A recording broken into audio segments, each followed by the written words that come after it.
আসসালামু আলাইকুম ওয়া রাহমাতুল্লাহি ওয়া বারাকাতুহু। আলহামদুলিল্লাহি রাব্বিল আলামিন ওয়াস সালাতু ওয়াস সালামু আলা রাসূলিহিল কারীম ওয়া আলা আলিহি ওয়া সাহবিহি আজমাইন। আমরা এই ধারাবাহিক আলোচনায় পাপ নিয়ে আলোচনা করছিলাম। পাপ নিয়ে, যে পাপ, যে গুনাহ, কিছু গুনাহ আছে যেগুলো মানুষ নগণ্য মনে করে, যে পাপগুলোকে মানুষ নগণ্য মনে করে। কিছু পাপ আছে যেগুলো মানুষের জীবনে স্বাভাবিক হয়ে গেছে, পাপই মনে করা হয় না, স্বাভাবিক হয়ে গেছে। একটা উদাহরণ নেন, আপনার সংসারে পর্দা করা কি ফরজ, আর না করাটা কি হারাম। কত বড় গুনাহ, কোন গুনাহ? কাবিরা গুনাহ। কিন্তু এটাকে কেউ পাপ মনে করে, গুনাহ মনে করে না। একবারে সংসারে স্বাভাবিক হয়ে গেছে, 3 ভাই 4 ভাই এক জায়গাতে আছে, এক অপরের সঙ্গে একসাথে ওঠা বসা, খাওয়া দাওয়া ইত্যাদি। তারপর তাদের আবার দোলা ভাই, তাদের মামাতো ভাই, চাচাতো ভাই, খালাতো ভাই, সব একসাথে, কোনো ব্যাপারই নেই। এটাকে কোনো পাপই মনে করে না, যে তারা কাবিরা গুনাহ করছে ভাবতেই পারে না, ধারণাই করতে পারে না। হুজুর পারি না, হ্যাঁ, আর যদি চেষ্টা থাকে বাঁচার, কিন্তু পারছেন না, আল্লাহ তাআলা জানেন, ফাত্তাকুল্লাহ মাস্তাতাতুম, যথাসাধ্য চেষ্টা করতে হবে, কিন্তু অনেকে চেষ্টাই করে না, বলো আমরা পারবো না। ও যারা বড় লোক, যারা হাজি বিবি, যারা ওই কি বলে হুজুরের বউ, তারা করবে পর্দা, সাধারণ মেয়েরা পর্দা করে থাকতে পারবে না, অসুবিধা আছে। তো এই শ্রেণীর পাপ স্বাভাবিক হয়ে গেছে। আপনি দেখবেন যেখানে যাবেন, যে মজলিসে বসবেন, গীবত হয়, রাজনৈতিক গীবত, আর না হয় ব্যক্তিগত গীবত, পারিবারিক গীবত, সংসারে মেয়েদের মধ্যে গীবত, ছেলেদের মধ্যে গীবতকে কিছু মনেই করে না। যা বলছি সত্য বলছি, তো সত্য বললে হবে, তার পেছনে বললে কি হবে? গীবত। আর এই গীবতটা কিরকম পাপ? আল্লাহ তাআলা বলছেন, ওয়ালা ইয়াগতাব বা'দুকুম বা'দা, একে অপরের গীবত করো না। আইয়ুহিব্বু আহাদুকুম ইয়াকুলা লাহমা আখিহি মাইতান ফাকারিহতুমু, তোমরা কি চাও মৃত ভাইয়ের গোশত খেতে? অপছন্দ করবে। তেমনি গীবত করাটা হচ্ছে মৃত ভাইয়ের গোশত খাওয়া, এটাকে অপছন্দ করা উচিত। কিন্তু মানুষ পাপই মনে করে না, চলছে একাধারে লাগাতারে চলছে। এমনকি বুজুর্গরা, যারা হুজুর মানুষ, যারা মুত্তাকিন মানুষ, তাদের ভিতরেও গীবত। এমনকি মসজিদের ভিতরে গীবত, কাবা শরীফে হারামে বসেও গীবত। এইভাবে গীবতকে কেউ পাপ মনে করে না, অথচ এটা হচ্ছে কাবিরা গুনাহ, এমন যে মৃত ভাইয়ের গোশত খাওয়ার সমান। কিছু কিছু পাপ আছে যে পাপগুলোকে মানে স্বাভাবিক হয়ে গেছে, তারা নগণ্য মনে করে। এমন অনেক অপরাধ আছে যাকে অনেক মানুষই তুচ্ছ জ্ঞান করে। হয়তোবা তা আপাত দৃষ্টিতে ছোট পাপ, অথবা কোনো পাপ, ছোট পাপ সাগিরা গুনাহ হতে পারে, কিন্তু সাগিরাকেও সাগিরা ভাবা, ছোট ভাবা উচিত নয়। কিন্তু তার পরিণাম আদৌ ছোট নয়। যেহেতু ছোটর পরিণাম ছোট নয়, অনেকে তা ছোট জ্ঞান করি, পরোয়া করে না, অথবা ভাবে যে পুণ্য কাজ দ্বারা তা স্বয়ংক্রিয়ভাবে ধৌত হয়ে যাবে, তাই কোনো গুরুত্ব দেয় না। ভাবছে কি ছোট পাপ তো হুজু করলেই ধোয়া যাবে, নামাজ পড়লেই ধোয়া যাবে, এই জন্য ছোট পাপ থেকে বাঁচতে চায় না, গুরুত্ব দেয় না। অথচ তার অজ্ঞাত সারে সেই নগণ্য অপরাধটি তাকে এমন জায়গায় নিয়ে গিয়ে খাড়া করে যে যার কথা সে মনেও কল্পনা করতে পারে না। মুহাম্মদুর রাসূলুল্লাহ সাল্লাল্লাহু আলাইহি ওয়াসাল্লাম সে ব্যাপারে আমাদেরকে সতর্ক করেছেন। একদা তিনি আয়েশা রাদিয়াল্লাহু তাআলা আনহাকে বললেন, ইয়া আয়েশা ইয়াকি ওয়া মুহাক্কিরাতিজ যুনুব ফাইন্না লাহা মিনাল্লাহি আযজা ওয়া জাল্লা তালিবা। আয়েশা, তুমি ক্ষুদ্র ক্ষুদ্র তুচ্ছ পাপ হতেও সাবধান থেকো। অনেক সময় তুচ্ছ কোনো পাপকে ক্ষুদ্র মনে করো, সত্যিই ক্ষুদ্র, কিন্তু ক্ষুদ্র পাপ থেকেও তুমি দূরে থেকো, কারণ আল্লাহর তরফ হতে তাও লিপিবদ্ধ করার জন্য ফেরেশতা নিযুক্ত আছেন। ছাড়বেন না আল্লাহ। প্রত্যেক সাগীরাতান ও কাবীরাতান ইল্লা আহসাহা, ছোট বড় সবই তিনি গণনা করে রাখবেন। অনেক সময় মানুষ ছোট ধারণা করে পাপ করে এবং তার অন্যান্য ইবাদতের ফলে তা মোচন হয়ে যাবে ভেবে বারবার তা করতে থাকে। আচ্ছা চলো নামাজ পড়লেই মাফ হয়ে যাবে। যে হাদিসে আছে, একজন পাপ করলো, বলে কে? নামাজ পড়লে? হ্যাঁ। বল যাও, ইন্নাল হাসানাতি ইউযহিবনা সাইয়্যাত, পুণ্য কাজ করলে পাপ কাজ মোচন হয়ে যায়, আর হয়ও সত্যি। আর এই ভরসাতে সে পাপ বারবার করতে থাকে, কিন্তু কাবিরা গুনাহ থেকে বিরত না হওয়ার কারণে তার সে পাপ জমা হতে থাকে এবং পরিশেষে তা তাকে ধ্বংসের দিকে ঠেলে নিয়ে যায়। মহানবী সাল্লাল্লাহু আলাইহি ওয়াসাল্লাম বলেছেন আসলে কাবিরা গুনাহ থেকে দূরে থাকলে তবে না সাগিরা গুনাহ মাফ করা হবে। এর আগে আমরা বলেছি কাবিরা গুনাহ থেকে বেঁচে থাকলে তবে সাগিরা গুনাহ থেকে মাপ পাওয়া যাবে, মুক্তি পাওয়া যাবে। আগে বলা হয়েছে ইজতুনিবাতিল কাবায়ের, নামাজ 5 ওয়াক্তের নামাজ, ওমরা থেকে ওমরা, রোজা থেকে রোজা, জুমা থেকে জুমা, মাঝখানে সমস্ত পাপ মাফ করে দেয়। শর্ত হলো কি? কাবিরা গুনাহ থেকে বাঁচতে হবে। রাসূলুল্লাহ সাল্লাল্লাহু আলাইহি ওয়াসাল্লাম বলেছেন ইয়াকুম মুহাক্কিরাতিজ যুনুব ফাইন্নামা মাসালু মুহাক্কিরাতিজ যুনুবি কামাসালি কওমিন নাযালু বাতনা ওয়াদিন ফাজাআ যা বিউদ ওয়াজাআ যা বিউদ হাত্তা হামালু মা আনজাজু বিহি খুবজাহুম ওয়া ইন্না মুহাক্কিরাতিজ যুনুব মাতা ইয়াখুযু বিহা সাহিবুহা তুহলিকু। তোমরা ছোট ছোট তুচ্ছ পাপ থেকেও দূরে থাকো, কেননা ছোট তুচ্ছ গুনাহসমূহের উপমা হলো, উদাহরণ হলো এইরূপ যেরূপ একদল লোক সফরে গিয়ে এক উপত্যকার মাঝে বিশ্রাম নিতে নামলো, অতঃপর এ একটা কাঠ ও একটা কাঠ এনে জমা করলো, ছোট ছোট কাঠ ও কিছু নিয়ে আসে এ কিছু নিয়ে আসে জমা করলো। এভাবে অবশেষে তারা এত কাঠ জমা করলো যে যার দ্বারা তারা তাদের রুটি পাকিয়ে নিতে পারলো। আর ছোট ছোট তুচ্ছ পাপের পাপীকে যখন পাকড়াও করা হবে তখন তাকে ধ্বংস করে ছাড়বে। আমরা জানি বিন্দু বিন্দু সিন্ধু হয়, তাই না? ছোট ছোট কাঁকড় দিয়েই বা বালিকণা দিয়েই পাহাড় তৈরি হয়। ছোট ছোট করতে করতে যদি আপনি বলছেন যে আমার ইবাদত, আপনি যদি ইবাদত না করেন, তারপরে আবার একটা কথা আছে নিয়ত থাকতে হবে, তাই না? পাপ মোচনের নিয়ত না থাকলে আপনি পাবেন কোত্থেকে? তো যদি এরকম অবস্থা হয়, ছোট ছোট বিন্দু জমে হয়ে যাবে আপনার সিন্ধু। সিন্ধু মানে কি বাছা? সিন্ধু মানে কি? হ্যাঁ, ছোট ছোট বিন্দু দিয়ে সিন্ধু হয়। সিন্ধু মানে কি?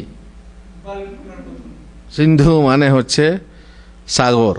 সাগর, এই যে বাহার যাকে বলে, বাহার। আপনি আরবি বললে বুঝবেন, তো বাংলা বললে বুঝবেন না, কারণ আপনি বাঙালি, বুঝতে পারছেন? বাহার, বাহার মানে কি? সমুদ্র। সিন্ধু মানে সমুদ্র। যাই হোক, আর পাপ হলে পরে সিন্ধুর মতো পাপ হলে মানুষকে সত্যি ধ্বংস করে দেবে। ছোট ছোট পাপকেও সাহাবাগণ ভয় করতেন। আনাস রাদিয়াল্লাহু তাআলা আনহু বলেন, ইন্নাকুম লা তা'মালুনা আমালান হিয়া আদাক্কু ফি আয়ুনিকুম মিনাশ শা'r ইন কুন্না লানাউদ্দুহা আলা আহদিন নবী সাল্লাল্লাহু আলাইহি ওয়াসাল্লাম মিনাল মুবিকাত। তোমরা এমন কতকগুলো কাজ করছো যা তোমাদের দৃষ্টিতে চুল হতেও তুচ্ছ, কিন্তু আল্লাহ রাসূল সাল্লাল্লাহু আলাইহি ওয়াসাল্লামের যুগে ওই কাজগুলোকেই আমরা সর্বনাশী কার্যসমূহে শ্রেণীভুক্ত মনে করতাম কি এইগুলোই হচ্ছে সর্বনাশী, আর তোমরা ভাবছো কিছুই না, ছোট ছোট পাপ। সুতরাং নগণ্য বিষয়কে তুচ্ছ জ্ঞান করা উচিত নয়, কারণ সেই তুচ্ছ জ্ঞান থেকে সৃষ্টি হতে পারে মহাবিপদ। ছোটকে নগণ্য ভাবার, গণ্যকে নগণ্য ভাবার মনোভাবই হয়ে যেতে পারে বড় পাপ। এই মনোভাবটাই, যে আপনি ভাবছেন এই পাপটা বড় অথচ ছোট ভাবছেন, এই মনোভাবটাই কি হবে বড় পাপ হয়ে যাবে। ইবনুল কাইয়িম রাহিমাহুল্লাহ বলেন, এখানে একটি বিষয় পরিধানযোগ্য, এই যে মহাপাপের ব্যাপারে কখনো কখনো লজ্জাশীলতা, ভয় অথবা তা মহা বলে অনুভব তাকে লঘু পাপের শ্রেণীতে মিলিত করতে পারে। অনেক সময় দেখবেন পাপটা বড়, ঠিক আছে, কিন্তু আপনার মন ভাবছে কি হ্যাঁ সত্যিই বড়, খুব ভয় করছেন। তো এই যে একটা অনুভূতি, লজ্জা লাগছে পাপ করতে, এই যে অনুভূতি, ভয় লাগছে পাপটা করতে, এই অনুভূতি আপনাকে ছোট পাপ করে দেবে। পাপটা কি করে দেবে? ছোট করে দেবে। আবার কখনো কখনো লঘু পাপের ব্যাপারে লজ্জাহীনতা, পরোয়াহীনতা, ভয় শূন্যতা অথবা অবজ্ঞারে কি সবাই তো করছে, কে আর পর্দা করছে, কে আরে মানছে, সবাই তো করছে আর আমি করছি, সমস্যা কি আছে, পরোয়াই নেই। তো বড় ছোট পাপ হলেও সেটাকে এই ভয় শূন্যতা, অবজ্ঞা তাকে মহাপাপের মানে পৌঁছে দিতে পারে, বরং তা সর্বোচ্চ পর্যায়ে উপনীত করতে পারে। যেহেতু এখানে শুধু পাপ কার্য নয়, কার্যের সাথে জড়িত থাকে মনের অতিরিক্ত কার্য, আপনি সেটাকে ছোট ভাবলেন, আর তাই সেই পাপ কার্যকে মহান করে তোলে। ফুজাইল ইবনে ইয়াদ বলেছেন, পাপ যে পরিমাণে তোমার নিকট ছোট হবে সেই পরিমাণে তা আল্লাহর নিকট বড় হবে। এবং যে পরিমাণে তোমার নিকট বড় হবে সেই পরিমাণে তা আল্লাহর নিকট ছোট হবে। আবু আইয়ুব আনসারী রাদিয়াল্লাহু তাআলা আনহু বলেছেন, মানুষ সৎ কাজ করে এবং সে তার উপর নির্ভর করে বসে আর সেই সাথে নগণ্য অপরাধগুলিকে ভুলে যায়, ফলে সে আল্লাহর সাথে এমন অবস্থায় সাক্ষাৎ করে যে যখন তার সেই নগণ্য পাপসমূহ তাকে পরিবেষ্টন করে রাখে, পক্ষান্তরে আরেক মানুষ পাপ কাজ করে কিন্তু সে তার ব্যাপারে সদা ভীত সন্তুষ্ট থাকে, পরিশেষে সে নিরাপদে আল্লাহর সাথে সাক্ষাৎ করে। এই শ্রেণীর মানুষের জন্য মহান আল্লাহ বলেছেন, ওয়ালাউ আন্না লিল্লাযিনা যালামু মা ফিল আরদি জামিআন ওয়া মিসলাহু মাআহু লাফতাদাউ বিহি মিন সুইল আযাবি ইয়াওমাল কিয়ামাহ ওয়া বাদা লাহুম মিনাল্লাহি মা লাম ইয়াকুনু ইয়াহতাসিবুন। আল্লাহুল মুস্তাআন। ওয়া বাদা লাহুম মিনাল্লাহি মা লাম ইয়াকুনু ইয়াহতাসিবুন ওয়া বাদা লাহুম সাইয়্যাতু মা কাসাবু ওয়া হাকা বিহিম মা কানু বিহি ইস্তাহজিউন। সূরা জুমার 48 নম্বর আয়াত। আল্লাহ বলছেন, যারা সীমা লঙ্ঘন করেছে যদি তাদের পৃথিবীর সমস্ত কিছু এবং তার সাথে সমপরিমাণ আরও কিছু থাকতো, তাহলে কিয়ামতের দিন নিকৃষ্ট শাস্তি হতে মুক্তির জন্য পণ স্বরূপ তা প্রদান করত। যখন জাহান্নামকে সামনে দেখবেন তখন ভাববেন কি যে আমার ছেলে জাহান্নামে যাক আমি বাঁচি, আমার স্ত্রী জাহান্নামে যাক আমি, বরং সারা বিশ্বের সমস্ত মানুষ জাহান্নামে যাক আমি বাঁচি, বরং সারা পৃথিবীর যত সম্পদ আছে যদি আমার দেওয়ার ক্ষমতা থাকে আমি দেবো, তবু আমি জাহান্নাম থেকে বাঁচব। এই অবস্থা হবে। তাদের সামনে আল্লাহর নিকট হতে এমন কিছু প্রকাশ হবে যা ওরা কল্পনাও করেনি, যেটা মানে পাপ বলে কল্পনাও করেনি, কিন্তু আল্লাহর কাছে গিয়ে দেখবে মা লিহাযাল কিতাবি লা ইউগাদিরু সাগীরাতান ওয়ালা কাবীরাতান ইল্লা আহসাহা। সব গুনে গুনে লিখে লিখে রাখা হয়েছে, মানে কল্পনাও করতে পারেনি যে এটাও লেখা থাকবে। ওদের কৃতকর্মের মন্দ ফল ওদের নিকট প্রকাশ হয়ে পড়বে এবং ওরা যা নিয়ে ঠাট্টা বিদ্রুপ করতো তা ওদেরকে পরিবেষ্টন করবে। সুতরাং আল্লাহর পানা, আল্লাহর পানা, আস্তাগফিরুল্লাহ নাস্তাগফিরুল্লাহ নাস্তাগফিরুল্লাহ। এমন অবস্থা যেদিনে আমাদের এরকম যেন না হয় যে আজ যাকে পাপ মনে করছি না সেই পাপের কারণে আমরা পরিবেষ্টিত হয়ে পড়ি। সুবহানাল্লাহ। পরিষ্কার যে নগণ্য পাপকে নগণ্য ধারণা করার দুটো দিক রয়েছে। এক হচ্ছে নগণ্য ভেবে লাগাতার করে যাচ্ছেন, ভাবছেন যে ছোট পাপ সবাই করছে আমিও করে যাচ্ছি, পাপকে আপনি তুচ্ছ করে যাচ্ছেন। নম্বর 2, বেপরোয়া হয়ে তুচ্ছ জ্ঞান করছেন, পাপের ব্যাপারে কোনো পরোয়াই করছেন না। দুটো দিকেই থাকতে পারে ভয়ঙ্কর পরিণতি। আমরা একটা উদাহরণ দিয়ে বিষয়টিকে আরো পরিষ্কার করতে পারি। একটা উদাহরণ শুনুন যে ছোট পাপ কিভাবে সেটাকে বড় হয়ে যায়, ছোট পাপ কিভাবে আস্তে আস্তে সেটা বড়র দিকে টেনে নিয়ে যায়। খুব সহজ। আমাদের সংসারে, আমাদের জীবনে, আমাদের চলার পথে এই উদাহরণটা সবারই সামনে আসতে পারে, প্রত্যেক পুরুষের, প্রত্যেক রমণীর কাছে আসতে পারে। একটা অবৈধ নারী যার প্রতি দিকপাত করা, বিশেষ করে সকাম দৃষ্টিপাত করা। সকাম দৃষ্টিপাত বোঝেন কাকে বলে? সকাম দৃষ্টিপাত মানে নারী পুরুষের যে একটা আকর্ষণ থাকে, যে লোভ, যৌন চিন্তা, কাম ধারা, কাম ভাব ভিতরে থাকে, সেই নিয়ে যে যদি আমার ওইটা আমার স্ত্রী হতো, কমসে কম আপনি যদি ভালো লোক হন তো ভাববেন কি যদি আমার স্ত্রী হতো, আর ভালো লোক না হলে যদি ভাববেন কি যদি আমি ওকে, তাই না? এরকম একটা ভাবনা আসে মনে মনে। ভালো লোক হলে হয়তো ভাববেন যদি আমার স্ত্রী হতো ভালো হতো। তো এই যে একটা সামান্য দৃষ্টিপাত, মেয়েটার দিকে তাকিয়ে দেখলেন, ব্যাস এই তাকানোর ফলে কি হবে? বাহ্যত তা একটি ছোট পাপ। একটা মেয়ের দিকে তাকানো কি ছোট পাপ, কিন্তু তার পরিণাম উক্ত 2 পদ্ধতিতে ভয়ানক হতে পারে। উক্ত মানে যেটা আগে বললাম, নগণ্য ভেবে লাগাতার করছেন, ছোট পাপ তো বারবার তাকিয়ে দেখছেন। কবার তাকানো যাবে মেয়েটার দিকে? একবার নজর পড়ে গেলে ফিরিয়ে নেন, আর দ্বিতীয়বার তাকানো যাবে না। আপনি ভাবছেন ছোট পাপ তো, বারবার তাকাচ্ছেন, যেই পেরোচ্ছে তার দিকে তাকাচ্ছেন, যেই পেরোচ্ছে উজু করলেই মাফ হয়ে যাবে, তাই না? তাকিয়ে তাকাচ্ছেন। আর দ্বিতীয় হচ্ছে কি বেপরোয়া। বেপরোয়া কি? কি হবে এই পাপ, আর কি হবে, এই পাপ ধরবে না আল্লাহ, কোনো পরোয়া নেই। এইভাবে আপনি 2 পদ্ধতিতে ভয়ানক পরিণামে পৌঁছতে পারেন। চক্ষু এমন এক অঙ্গ যার দ্বারা বিপত্তির সূচনা হয়। আপনারা জানেন তো যে চক্ষু এখানে জাদু জানে সখা, চক্ষু এখানে জাদু জানে সখা, একই আঁখি ইশারায় কি বলে, বহু যুগ যুগ ধরে তপস্যা করা সমস্ত উবিয়া যায়, একদম শেষ হয়ে যাবে। তার মানে আপনার তপস্যা সব নষ্ট হয়ে যাবে, আপনার ইবাদত নষ্ট হয়ে যাবে। কিভাবে? শুধু একটা আঁখি ইশারাতে, চোখের ইশারা মেরে দিলেন, বাস নজরবান মেরে আমায় ঘায়েল করেছে, তখন হয়ে নজরবানে ঘায়েল হয়ে যাবেন। তো চোখাচোখি থেকে শুরু হয়, কিন্তু শেষ হয় মাখামাখিতে। প্রথমে কি হয়? চোখাচোখি, তারপরে মাখামাখি, মুখামুখি, গলাগলি। এই ছোট্ট অঙ্গর টুকরা, এই অঙ্গের টুকরা থেকে এই সূত্রপাত হয় সর্বনাশী বড় অগ্নিকাণ্ডের। আপনার দেশলাই জানেন? দেশলাই, হ্যাঁ, দেশলাই দেখেছেন? একটা মাত্র কাঠি থাকে, সেই কাঠির মাথাতে সামান্য পরিমাণ কি থাকে? বারুদ। এই বারুদটা সারা বিশ্বকে জ্বালাতে পারে না? পারে না?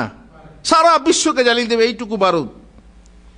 যদি আপনি অবহেলা করেন, অবজ্ঞা করেন, লাগিয়ে দেন এখানে, আপনি খেয়াল করেন না, তারপর আস্তে আস্তে লাগতে লাগতে সারা বিশ্বে হাওয়া যখন দেবে, ঝড় যখন দেবে। দেখেছেন বনে আগুন লাগাতে কি হয়? বনে যখন আগুন লাগে, বিশাল জঙ্গল, সেই জঙ্গলে যখন সামান্য এক জায়গায় কে হয়তো সিগারেট খেয়ে ফেলে দিয়েছে, পরোয়া নেই, সিগারেট খেলেও ফেলে দিল, কোনো পরোয়া নেই।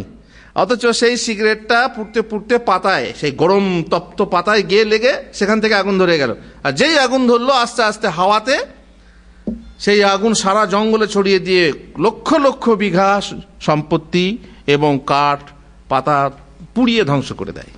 তো এই হচ্ছে, ছোট্টকে যদি আপনি নগণ্য মনে করেন, তো আপনার এত বড় সর্বনাশ হতে পারে। আরবি কবি বলেছেন, কুল্লুল হাওয়াদিসি মাবদাউহা মিনান নাজারি ওয়া মু'যাবুন নারি মিন মুস্তাসগারি শারারি কাম নাযরাতুন ফাতাকাত ফি কলবি সাহিবিহা ফাতকাস সিহামি বিলা কৌসিন ওয়ালা ওয়াতারি ওয়াল মারউ মা দামা যা আইনিন ইয়াকলিবুহা ফি আইনিল গায়দ ফি আয়ুনিল গায়দ মাওকুফুন আলাল খাতারি।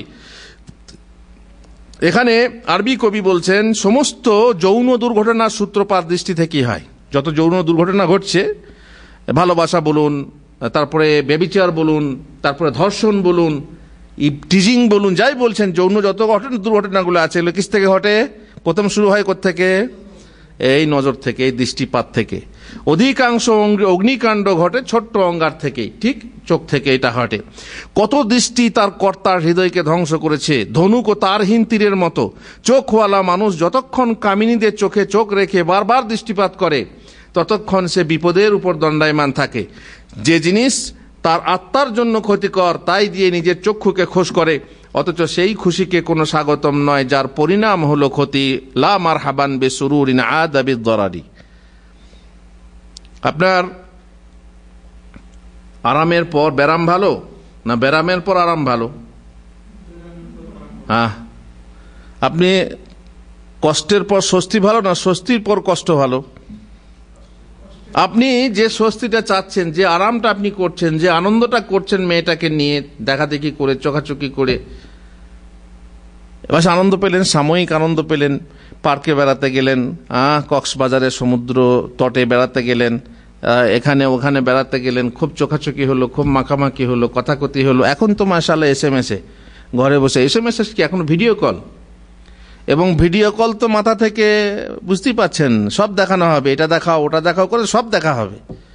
এই ভিডিওর মাধ্যমে তো মাশাআল্লাহ সব কিছুই হচ্ছে। এখানে যে সর্বনাশটা হলো, সেই সর্বনাশটা সাময়িক আনন্দ, এটা হচ্ছে সাময়িক আনন্দ, কিন্তু এই আনন্দের পর যে কি আছে, হ্যাঁ বুঝতে পারছেন? এমনিতেই তো লোকেরা বলে, কি বলে, ভালোবাসার এমনি গুণ, পানের মধ্যে যেমন চুন, অল্প হলে কি অল্প হলে লাগে ঝাল, বেশি হলে পুড়ে গাল। তো ভালোবাসাতে এমনিতেই ক্ষতি আছে।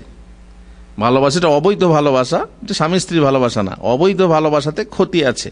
এখানে সাময়িক আনন্দ নিতে গিয়ে অনেক সময় দেখবেন, একটা মেয়েকে নিয়ে বেড়াতে গেলেন, পার্কে গেলেন, বসে গল্প করলেন। এখন তাই হচ্ছে, জোড়া জোড়া নিয়ে, বিশেষ করে কলেজে দেখবেন ছাত্র ছাত্রী আপোষে তারা বসে বসে জোড়া জোড়া বসে বসে গল্প করছে।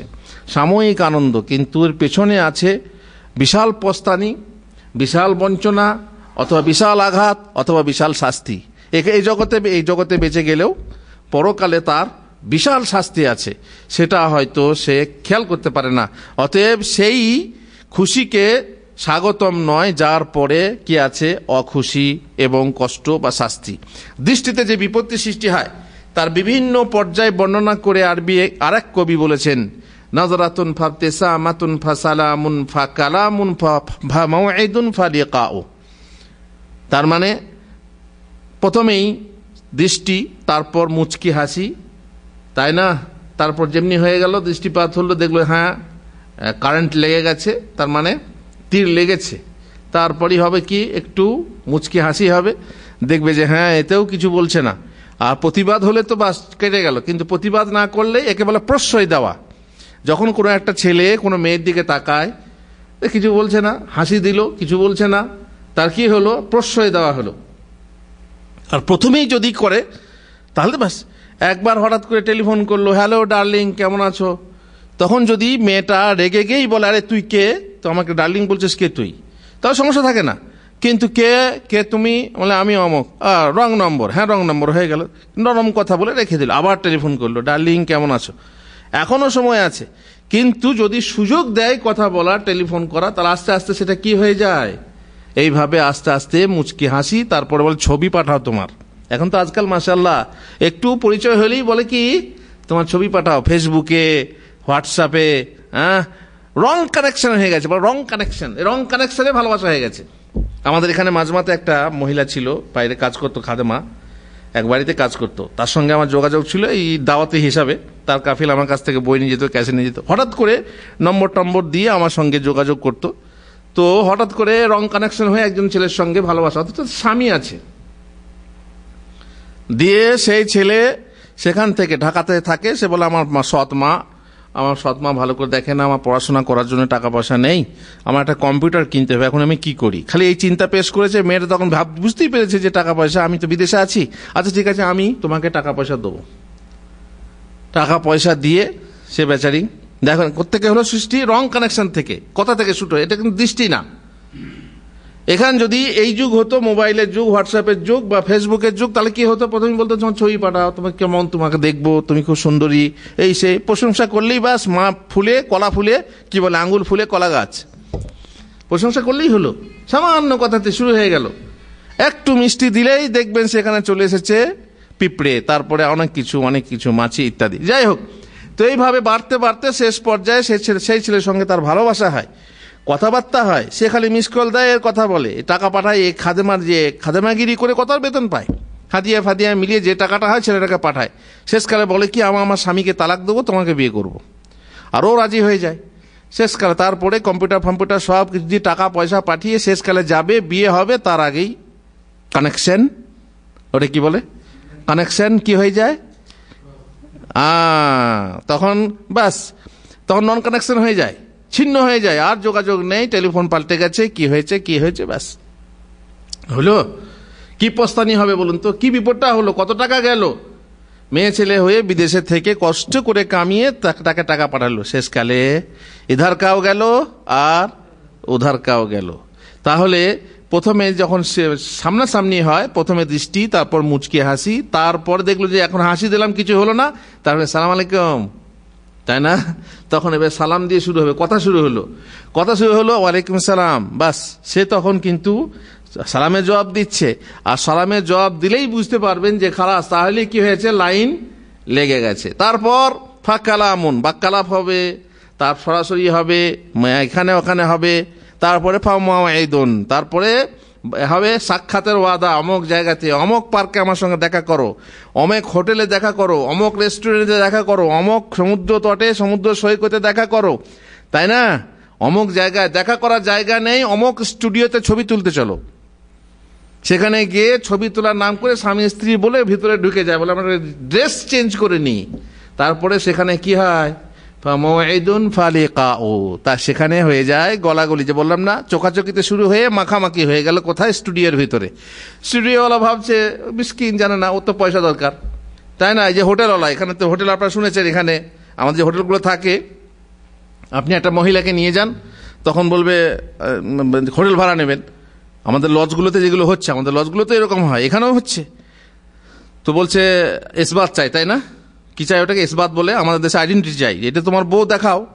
তো বলছে তাবকা ফুলুস আল্লাহ কম তাবকা, এবারে 500 জায়গায় যদি 700 দেয়, তো দরকার কি, অত আইডেন্টিটি দেখার কি দরকার, চলে যাও, ঘর খুলে দেয়, রুম খুলে দেয়।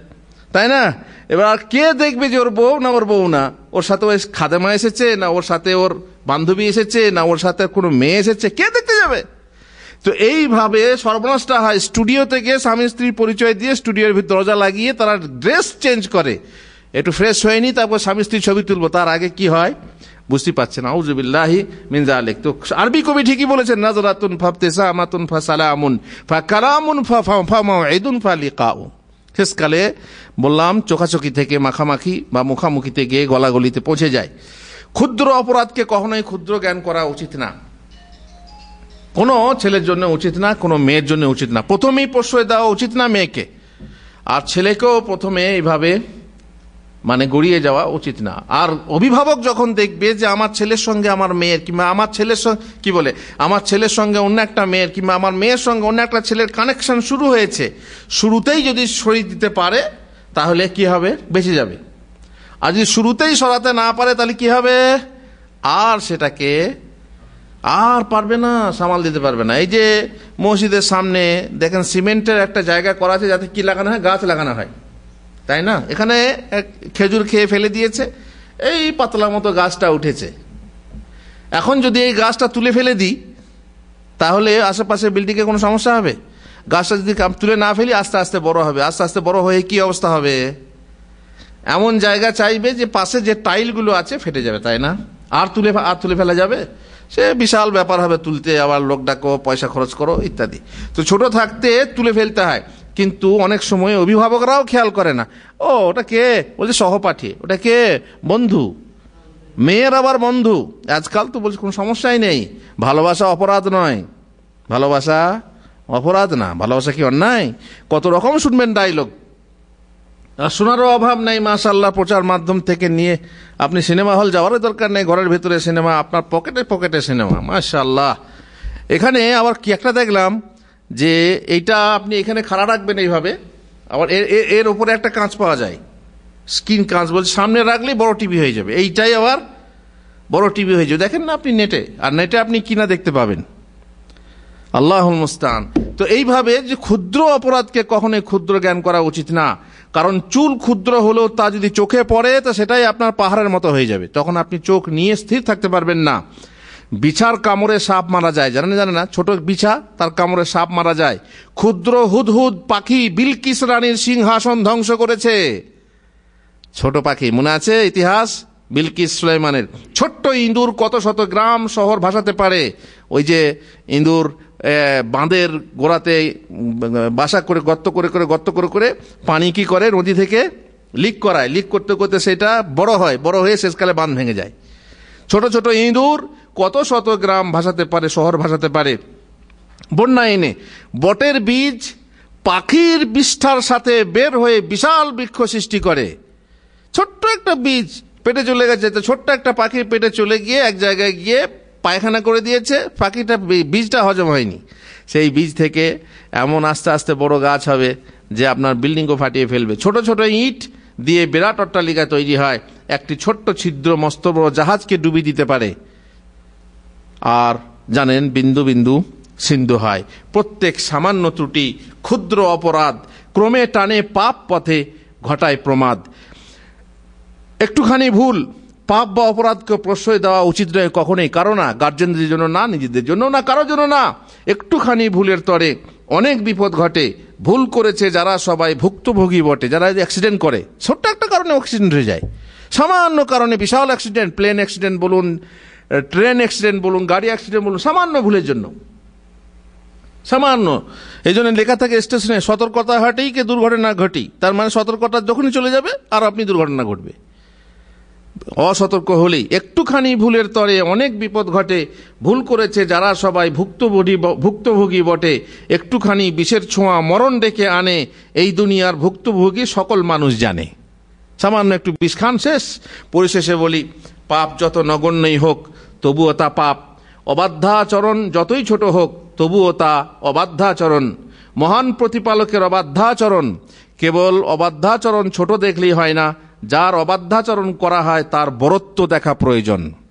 বিলাল বিন সাদ বলেছেন, তুমি যে পাপ করছো তার ক্ষুদ্রতা দেখো না, বরং যার অবাধ্যতা করে পাপ করছো তার বিশালতা দেখো। নিকে মহান আল্লাহ।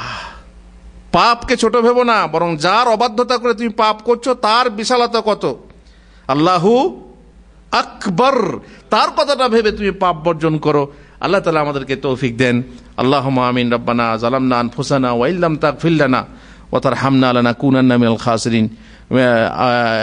বাদশা মিয়া, আমরা পাপ থেকে পানাহ চাই কোথায় বলতে পারবেন?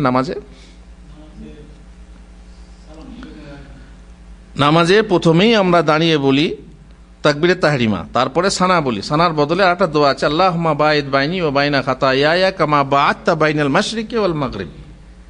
আল্লাহ, তুমি আমাকে আমার পাপ থেকে এত দূরে রাখো যেমন পূর্ব থেকে পশ্চিমকে দূরে রেখেছো। ঠিক আছে। আর কোথায়? শেষকালে সালাম ফেরার আগে কোথায় বলি? চারটা জিনিস থেকে পানাহ চাওয়ার পরে, আল্লাহুম্মা ইন্নী আউযু বিকা মিনাল মা'সামি ওয়া মিনাল মাগরাম। আল্লাহ, আমি পাপ থেকে পানাহ চাইছি আর ঋণ থেকে পানাহ চাইছি। তাহলে এইভাবে আমরা পাপ থেকে পানাহ চাইতে পারবো। আর আস্তাগফিরুল্লাহ তো প্রায় সময়ই বলতে, আস্তাগফিরুল্লাহ দিনে 100 বার বলা, প্রায় সময় আস্তাগফির আম, আর খাস ভাবে তওবা ইত্যাদি করে আমরা পাপ থেকে বাঁচতে পারবো। আর তওবা করার আগে যাতে পাপ না ঘটে সেটাই চেষ্টা করতে হবে। আল্লাহ আমাদেরকে তৌফিক দেন। আল্লাহুম্মা আমিন। ওয়া সাল্লাল্লাহু আলা নবিয়িনা মুহাম্মদ ওয়া আলা আলিহি ওয়া সাহবিহি আজমাইন।